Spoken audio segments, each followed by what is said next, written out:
Hello everyone, I'm Justina Perez and I welcome you all to today's daily news analysis. आज है 17 September 2025 and we're going to be seeing important articles from the Hindu and the Indian Express. But before we move on to understanding the important articles of the day, आज का जो date है 17 September, इस दिन को हम क्या मनाते हैं?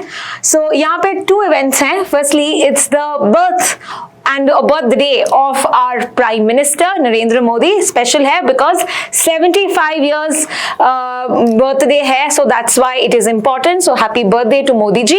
Apart from that, अगर हम international day में देखें, so we'll also see this editorial जहाँ पे the day talks about World Patient Safety Day जो 17 सितंबर को मनाया जाता है. Quickly let's see firstly what is the theme and कुछ important points जो आर्टिकल में भी कवर किया है. Let us all consolidate and give it to you. So 17 September is celebrated as World Patient Safety Day.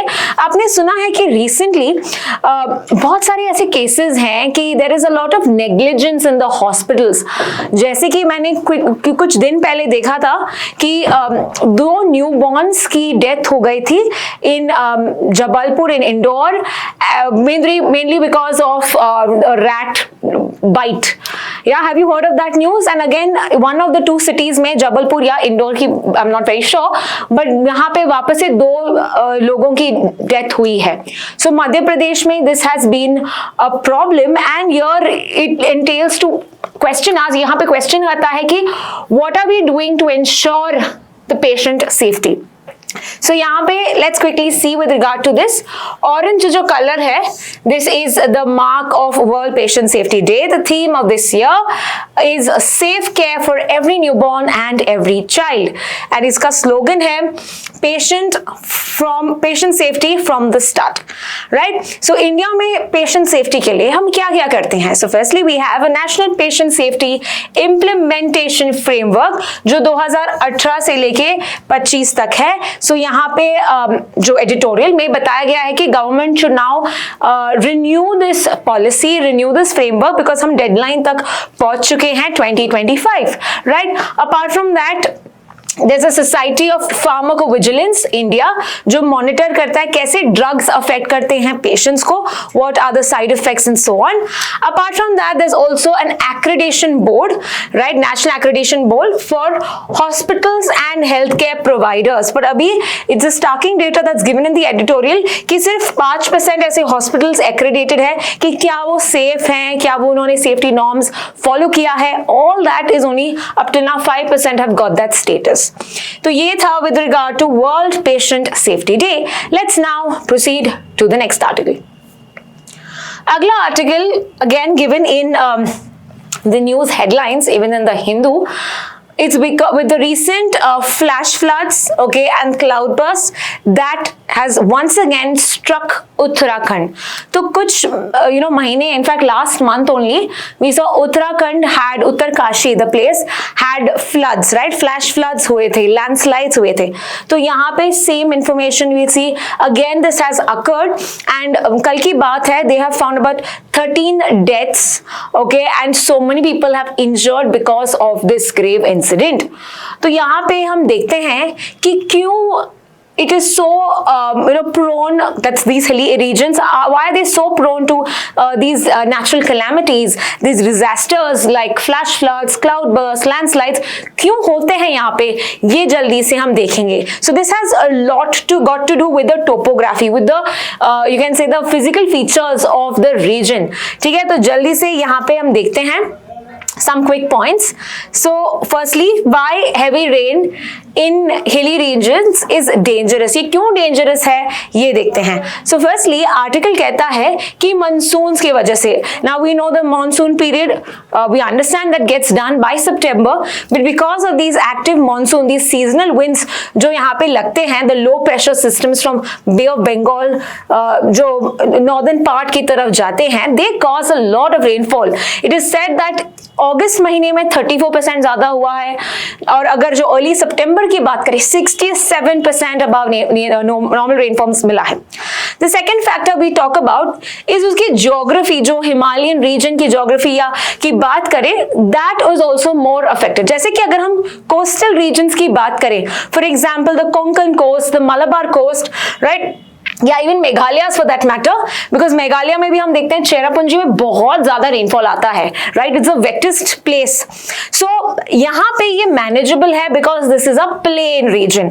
Where as अगर हम हिमालय की बात करें, which has regions like or states like Uttarakhand, Himachal Pradesh and the Union Territory of Jammu Kashmir, यहाँ पे वो same rainfall amount will be disastrous because of the hilly region, because of the topography।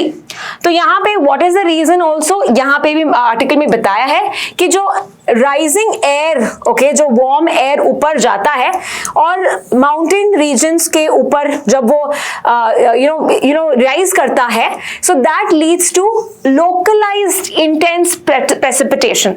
And यहाँ पे आपको concept of cloud burst भी पता होना चाहिए। क्लाउड बर्स्ट का मतलब क्या है? Cloud burst is when you get rainfall of 100 millimetre से ज्यादा in 1 hour in 10 by 10 square kilometer area। Okay, so यहाँ पे once again what is a cloud burst? Cloud burst is mainly when we talk about आपको 100 millimetre rainfall से ज्यादा 1 घंटे में in about 100 square और 10 स्क्वायर किलोमीटर एरिया, यहाँ पे हम क्लाउड बर्स्ट कहते हैं। तो पिछले महीने जो क्लाउड बर्स्ट, वो जो इवेंट हुआ था, हैवी रेनफॉल हुआ था, that was not classified as cloudburst because उन्होंने क्राइटेरिया मैच नहीं किया। बट यहाँ पे हम देखते हैं the criteria is match and we can say yes it was cloudburst is a reason. तो यहाँ पे आप देख सकते हो कि कुछ रीजन्स में the rainfall reached up to 630 millimetre in 24 hours, which is again very sad. उसके अलावा हम देखते हैं कि ये हिली रीजन्स क्यों वल्नरेबल है, because as we understand plain regions में, जैसे कोस्टल रीजन्स में, the excess water can go to the seas, they can join the seas, the rivers are there, so that is manageable. But अगर हम hills की बात करें, इनका जो रीजन है, it's prone to more landslides, it's prone to mudslides, flash floods, और यहाँ पे बहुत ज्यादा यहाँ पे जो रॉक्स है, ग्रेवल्स है, सॉइल है, ये कैरी करते हैं डाउनहिल। सो जो भी घर है इन द नियर बाय, जो पीपल, यहाँ पे एक्सीडेंट्स ऐसे होते हैं, यहाँ पे there is a loss of life and property because of these landslides, mudslides and flash flood. तो ये इसीलिए डिजास्टर्स होते हैं, स्पेशली अगर कोई घर is located in the slopy regions, right, debris जो प्रेजेंस है, एंड ये रिवर जब पानी भर जाता है, फ्लड्स होते हैं, and that can affect to the neighbouring regions as well. इसका यहाँ पे एक और रोल भी दिया है क्लाइमेट चेंज का। So apart from geography, apart from the topography, climate change is also given a reason for the intense disasters in these Himalaya region. तो हमको पता है जब वेस्टर्न डिस्टर्बेंस क्या होते हैं, these are the wind systems that come from the Mediterranean sea, ठीक है। So when they are moving towards Indian side, they shift southward, ये इंटरैक्ट करते हैं हमारे साउथ वेस्ट मॉनसून विंड्स की वजह से, and that leads more rainfall. So one more region is the western disturbance interacting with the south west monsoon winds. The second thing of course we understand is global warming. तो global warming की वजह से भी हम देखते हैं glaciers melt होते हैं। We know the glaciers of Uttarkashi which is Gangotri and Yamunotri. So melting की वजह से हम देखते हैं कि yes, this can cause more floods, right? Apart from that, हम देखते हैं Arctic ice melt. This is also increasing, altering the monsoon circulation, rainfall even in Himalayas. Further, meteorologists भी कहते हैं कि जो ये cloud bursts बार-बार हो रहे हैं, this has to have a relation, of course, with climate change. So ये सब हमने देखा with regard to the recent disaster in Uttarakhand. Let's proceed to the next article. अगला article है UPS के बारे में. So we'll be understanding about the Unified Pension Scheme. We'll understand इससे पहले what are the older schemes, like we have the NPS or the OPS. We'll also see कि आज ही article news में क्यों है, तो ये सब हम आज के न्यूज में देखेंगे. Firstly, let's see the older schemes. So पुराने government scheme, now we know what's pension, right? तो once you are done with your work, retirement age के बाद जो आपको गवर्नमेंट पैसे देती है, या आपने प्रॉब्ली इकट्ठा करके रखा है so that you can lead a very comfortable life after retirement, that is your pension. तो पहले जो ओपीएस ओल्ड पेंशन स्कीम होता था and that was mainly for employees जो जनवरी 1 2004 के पहले हायर हो चुके हैं। Now, यहाँ पे याद रखना they used to get an assured pension of 50% of their last drawn basic pay, जो उनकी सैलरी से 50% उनको मिलता था एज एन अश्योर्ड पेंशन। यहाँ पे एम्प्लॉई कुछ नहीं कंट्रीब्यूट करता था, the employee was not contributing, so it was mainly the government and the employer that used to give. But then we had NPS that came. तो NPS was mainly mandatory, सबके लिए था ये, जो भी हायर हो चुके हैं from January 1st 2004 onwards। तो ये था January 1st 2004 के पहले, ये था January 1st 2004 के बाद। यहाँ पे एम्प्लॉय भी कंट्रीब्यूट करता था, कितना percent? We had 10% which the employee used to contribute, and बाकी का हम देखते हैं 14% was contributed by the employer, जो नौकरी देता है। यहाँ पे कोई assured payment नहीं है, this used to depend on the market, so it was market linked returns। यहाँ पे कोई guarantee payout नहीं है, like we saw यहाँ पे कि 50% assured होता है, यहाँ पे ऐसा नहीं है। Then came the UPS, okay, तो देखते हैं quickly UPS क्या है? That's the Unified Pension Scheme। Now Unified Pension Scheme announce किया था August 2024 में, यानी कि last year this was announced, और ये कहाँ गया था कि इफेक्ट में आएगा April 1st 2025, यानी कि ये इफेक्ट में आ चुका है।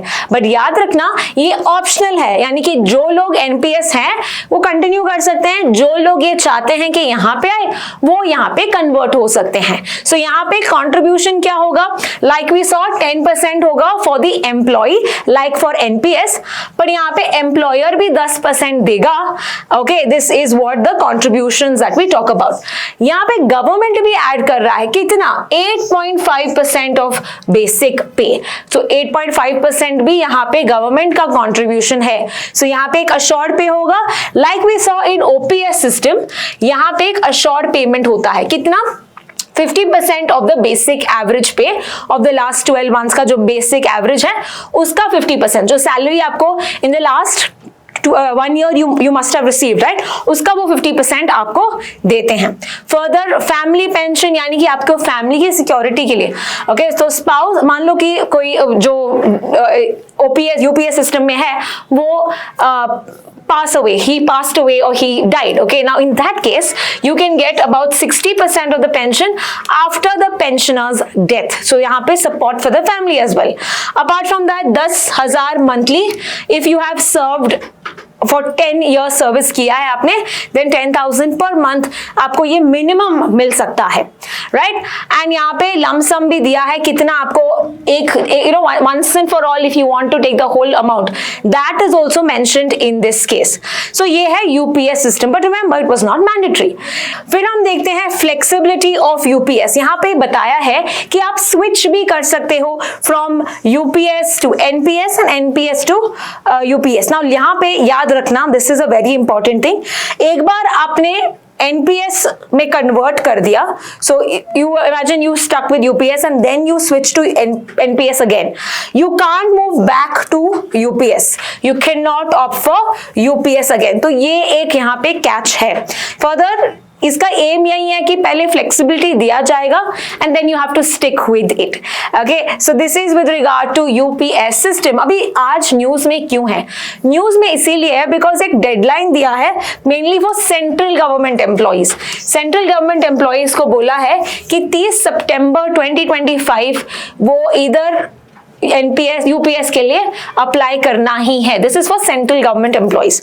सो यहाँ पे under what rules have been notified ये भी बताया है, एंड अभी तक कितने लोगों ने अडॉप्ट किया है ये भी बताया है, that is 40,000 only out of the 23.94 lakhs जो एनपीएस में है अभी। Now firstly you may understand क्यों यूपीएस लोग ऑप्ट नहीं कर रहे हैं। तो नाउ यहाँ पे अगर आप देख सकते हो कि डेडलाइन था पहले जून 30th, अभी सितंबर 30th कर दिया है। If you see the awareness that is there, बहुत सारा अवेयरनेस ड्राइव्स भी किया है, okay, to tell them know about it कि इनका लॉस नहीं हो रहा है, ये सब नहीं हो रहा है, बट यहाँ पे अभी भी रेजिस्टेंस है। सो मेनी एम्प्लॉइज जो यूनियंस हैं ये चाहते हैं कि OPS is better than UPS and NPS. Okay, इनको लगता है ये इतना बेनिफिशियल नहीं है, जो ओपीएस सिस्टम था जहां पे एम्प्लॉय को कंट्रीब्यूट नहीं करना है, ये सब बेटर है देन यूपीएस और एनपीएस फॉर दैट मैटर। ठीक है, तो यहाँ पे पुश कर रहे हैं कि ओपीएस के बारे में रादर देन एनपीएस और UPS. So that is the whole aspect about. Let's now proceed to the next article. अगला आर्टिकल है कि एक रिसेंटली मीटिंग हेल्ड की थी मिनिस्ट्री ऑफ कल्चर ने, और वो चाहते हैं कि जो छठ महापर्व है इसको यूनेस्को का रिकग्निशन मिले। Okay, so we are going to see what is this UNESCO recognition that we are talking about, और हम देखते हैं छठ महापर्व के बारे में। तो छठ महापर्व is dedicated to whom, to the sun god and goddess Chhathi Maiya. ठीक है, so this is one of the oldest festivals of India and that is celebrated in states like Bihar, but it is also celebrated in Uttarakhand, Uttar Pradesh as well as West Bengal. And not only in India, it is also celebrated outside India in countries like Mauritius, Fiji, Suriname, UAE, Netherlands. ठीक है, तो हमारी जो Indian community वहां पे है वो भी ये बहुत धूमधाम से सेलिब्रेट करती है। सो जिससे क्या पता चलता है कि हम ये जो फेस्टिवल है, it is symbolising ecological balance, sustainability, community spirit, inclusivity, all this is talking about, and जहाँ पे सभी रिलीजन साथ में पार्टिसिपेट करते हैं, डिवोशन बता सकता है and all of that. Now we will understand about ये किस लिस्ट में ऐड होना चाहती है। Okay, India wants to add this in which list, ये पहले पता करते हैं। So that is called as intangible cultural heritage. What is the list name called? Intangible cultural heritage. Now what do you understand by intangible cultural heritage? यहाँ पे it is nothing but जो practices है, something that you can't see, like monuments या statues, ये सब symbols है जो तुम देख टच कर सकते हो। Now these are mainly practices, mainly some पूजा हो सकती है, कोई रिचुअल हो सकता है, representation, experience, knowledge, skill, ये सब जो बहुत ही यूनिक है किसी कम्युनिटी के लिए, राइट, जो उनका पार्ट है उनका कल्चर का, वो होता है intangible cultural heritage. So what does it include? ये instruments, objects, artefacts, cultural spaces भी इंक्लूड कर सकती है that are associated with your culture, right. So it does not end at monuments alone या objects alone, but it refers to somebody's cultural expressions.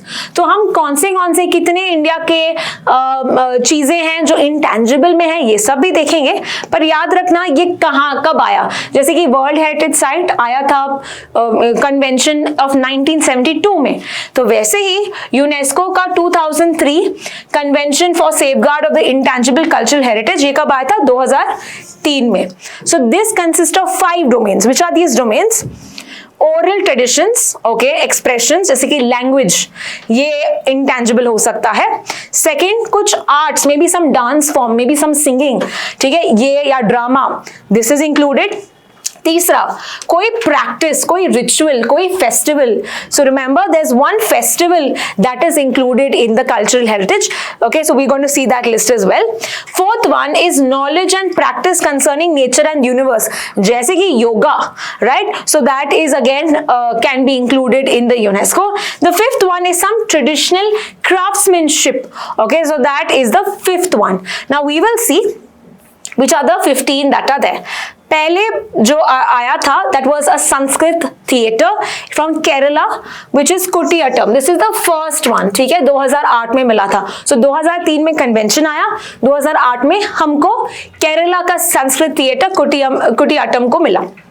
उसके अलावा Vedic chanting, Ramlila, Ramman, Mudiyettu, Kalbelia which is from Rajasthan, Chau dance which is from 3 parts of the eastern part of India which is Odisha, Jharkhand and Bengal, Buddhist chanting of Ladakh, Sankirtana, traditional brass and copper craft of Thatheras of Punjab, जो last वाला था craftsmanship, okay, सो ये भी included हो सकता है।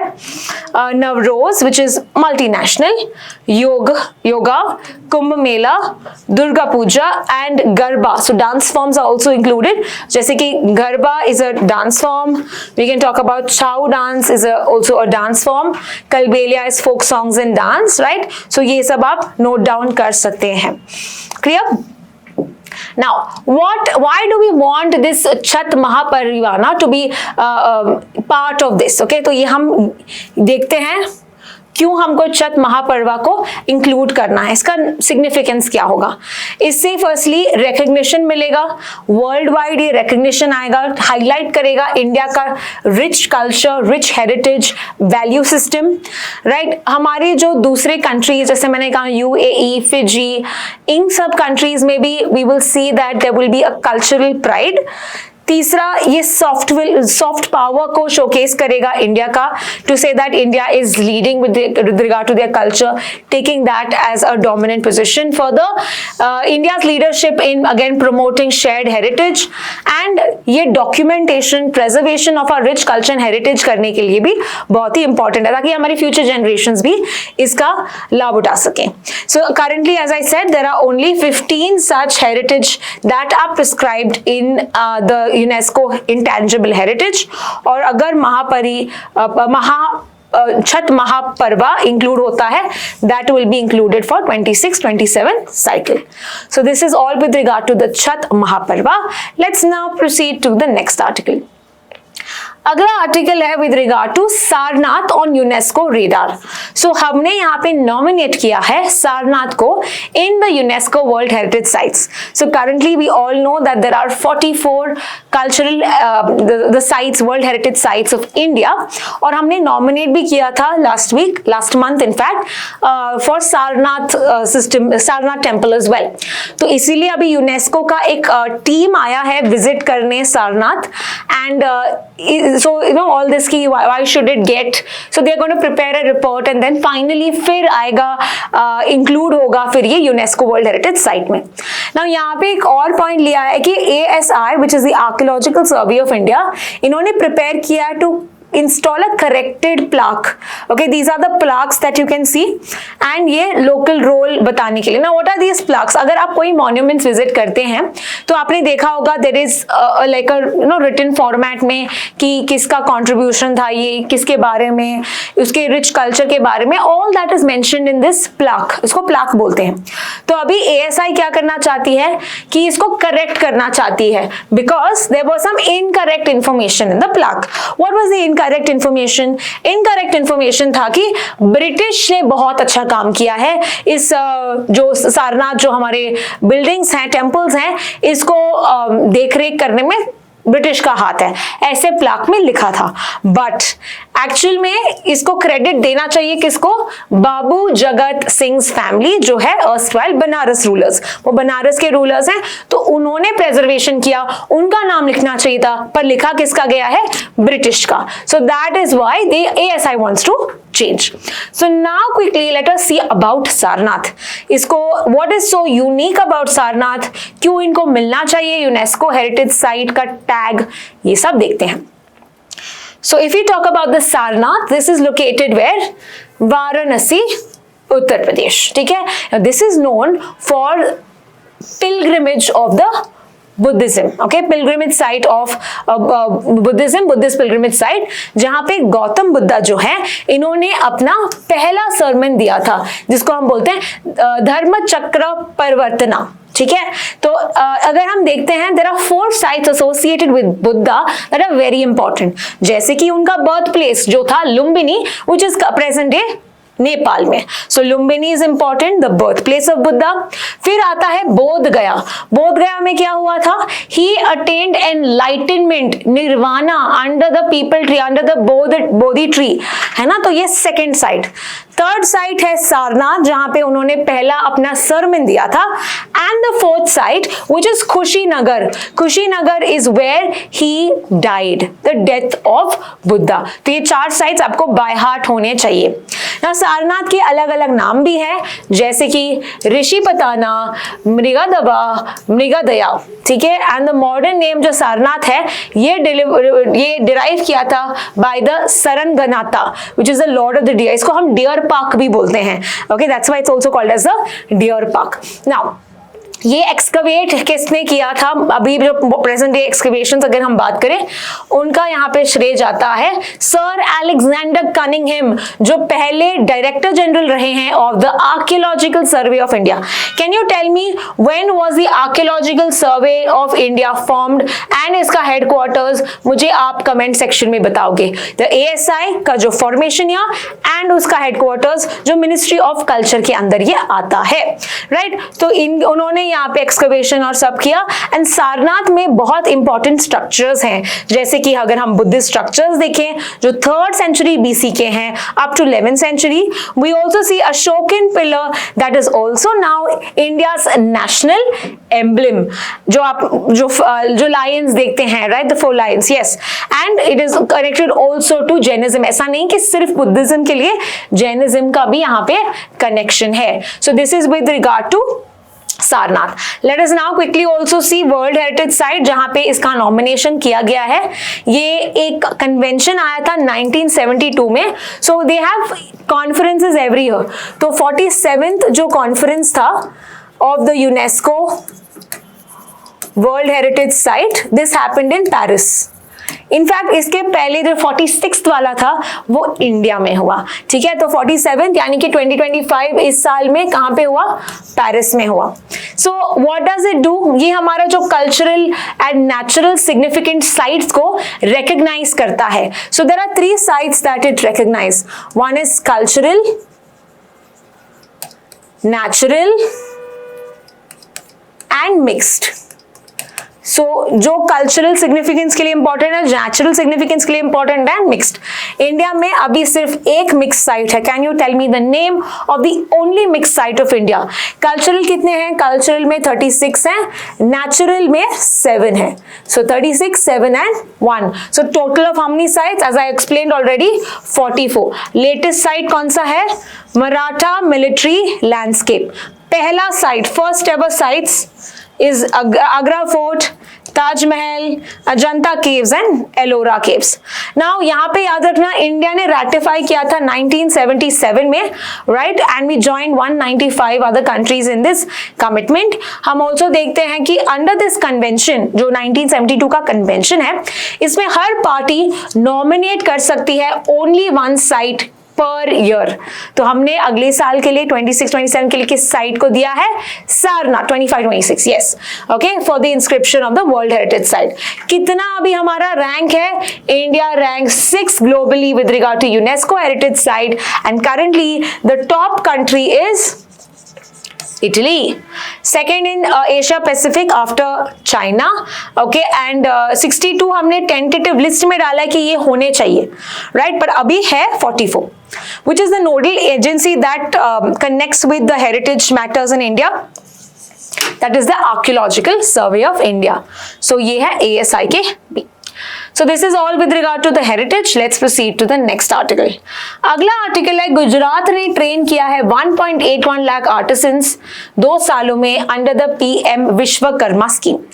इसके लिए हमको पता करना है what is PM Vishwakarma scheme, because ये लॉन्च किया था 17th of September, ओके, 2023 में। सो 2 साल हुए हैं। तो यहाँ पे गुजरात कहता है कि 1.81 आर्टिसंस को इसने ट्रेन किया है। So let's quickly understand what exactly is this scheme all about. ये एक सेंट्रल सेक्टर स्कीम है। सेंट्रल सेक्टर मतलब पूरा फंडिंग सेंटर देता है। इसकी नोडल मिनिस्ट्री कौन सी है? MSME, micro small and medium enterprise, okay. Now eligibility देखते हैं इसमें क्या है। We have traditional artisans and craftsman that is about 18 years of age, okay, 18 years of age above engaged in 18 identified trades, अलग अलग ट्रेड्स हैं। तो अगर आप 18 साल से ज्यादा आपकी उम्र है, you are eligible under the scheme.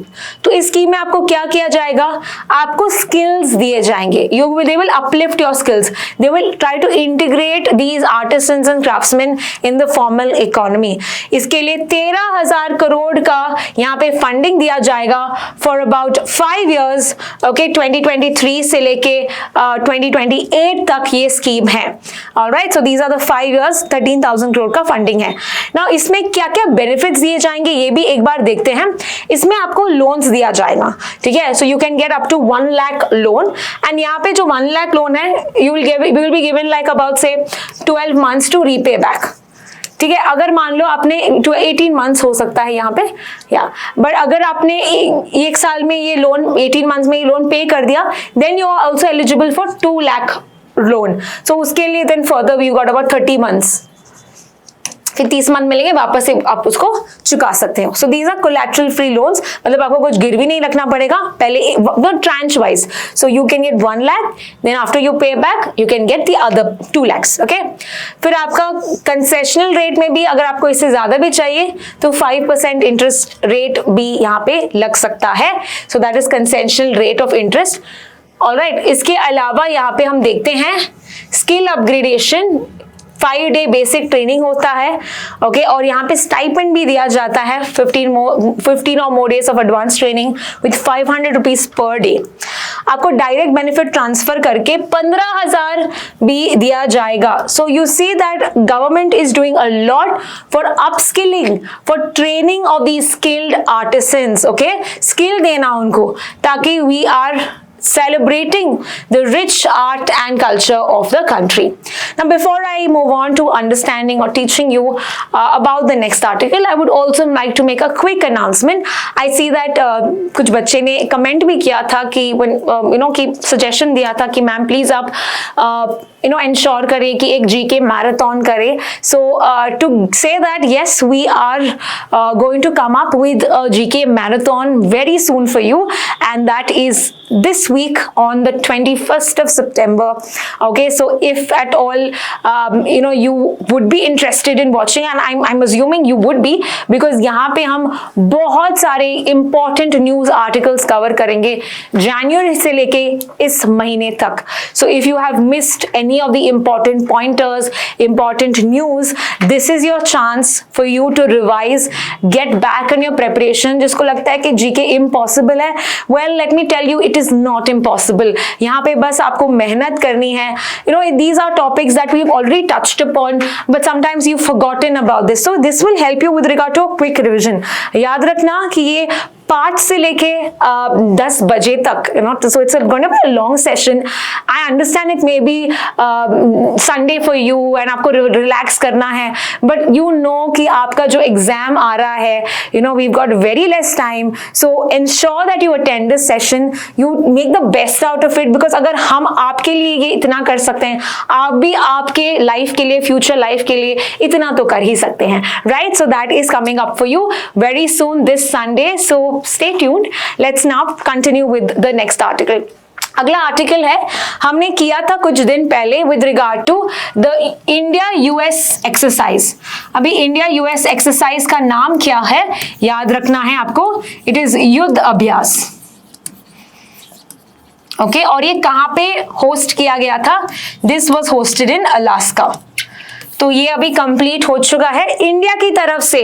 Which was the regiment that participated, it was the Madras regiment. Is that clear? तो ये आपको पता होना चाहिए। So despite all the trade disputes and negotiations that are happening, this is some on the exercise news on the defense front that both countries are doing. Next article is also with regard to an exercise जहाँ पे Russia and Belarus, again we have discussed this in my previous in the previous week, जहाँ पे Russia and Belarus are going to have their drills, military exercise, जिसको बोलते हैं Zapad, okay। Zapad is a code name, it also means west।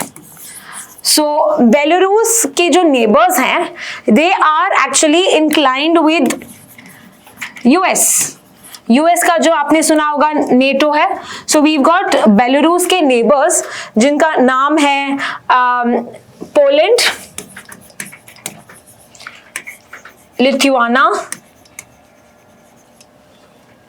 Lithuania, we have Latvia. Okay, these are the neighbors that are part of NATO. Okay, we know NATO western countries का ये military alliance है जहां पे इनका एक section है कि तुम हमारे दोस्त को मारोगे तो हम तुमको मारेंगे. दैट इज नेटो, जो बना था 1949 में. हेडक्वार्टर्स है ब्रसल्स बेल्जियम में. एंड ये भी काफी न्यूज में है. 32 मेंबर्स का ये बॉडी है. बट इनका खुद का नेबर जो बेलारूस है, ये this is having good relations with Russia. We know both of these countries are also part of SCO, Belarus being the latest country of the SCO. So यहाँ पे ये exercise कर रहे हैं Zapad, ये rehearse कर रहे हैं the launch of nuclear arms. ठीक है, so that is why this is very very important. Apart from Russia, Poland, Lithuania and Latvia, we also have Ukraine as the neighbor of Belarus. But याद रखना, Ukraine is not a member of NATO. It is associated but not a member.